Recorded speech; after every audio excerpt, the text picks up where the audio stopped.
হেরে যাওয়ার পর, ক্ষমতা হাত থেকে চলে যাওয়ার পর ফিরহাদ হাকিমের মেয়ে এবং মমতা ব্যানার্জি এবং টিএমসির কিছু নেতা কর্মীরা বলছে ভোট নাকি লুটপাট হয়েছে, দিয়ে বিজেপি ক্ষমতায় আসছে। এই কথাই নিজেও ভালো করে জানে, কিন্তু বলবে না, কারণ এও একজন বিজেপি সাপোর্টার। আর কিছুক্ষণ পরে বলবে যে আমি কোনো পার্টিকে সাপোর্ট করি না। এবার ভাই আমি আগেই ক্লিয়ার করে দিই, আমি কিন্তু এখন পর্যন্ত কোনো দলের সাপোর্টার নই বা আমি দলের কোনো লোকও নয়। কি বললাম যে একটু পরে বলবে যে আমি কোনো দলকে সাপোর্ট করি না। আচ্ছা, তুমি যখন কোনো দলকে সাপোর্ট করোই না, তো তুমি শুধু একটা দলকে টার্গেট করে কথাটা বলছো কেন?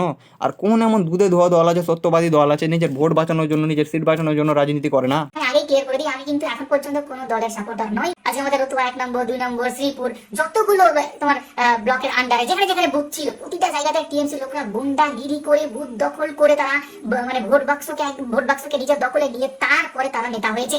নিজেদের সরকার গঠন করার জন্য মিনিমাম সব পার্টি একটা টাইমে কিছু না কিছু ঘটিয়েছে, সেটা আলাদা ব্যাপার। কিন্তু এই লোকটা এখানে বিজেপিকে হিরো বানাচ্ছে, টিএমসিকে ভিলেন বানাচ্ছে, আর বলছে যে আমি কোনো দলকে সাপোর্ট করি না। আমি আগেই ক্লিয়ার করে দিই, আমি কিন্তু এখন পর্যন্ত কোনো দলের সাপোর্টার নই। যদি সঠিকভাবে ভোট হতো, এই বছর যেভাবে ভোট হলো, যেভাবে ভোটটা হলে এই যে বিধানসভা এইভাবে যদি হতো, তাহলে তারা কেউ নেতা হতে পারতো না।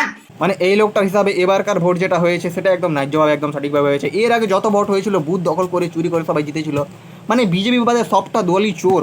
মানে এবার বুঝতে পারছো এ কার দলে আছে? আমি আগেই ক্লিয়ার করে দিই, আমি কিন্তু এখন পর্যন্ত কোনো দলের সাপোর্টার নই। উদাহরণস্বরূপ বলছি, আমার যে বুথটা, আমার বুথে টিএমসি জিততে পারেনি, তার কারণ ওখানে সৎভাবে সঠিকভাবে ভোট হয়েছে, কোনো বোমাবাজি বা দুর্নীতি বা ঝামেলা হয়নি।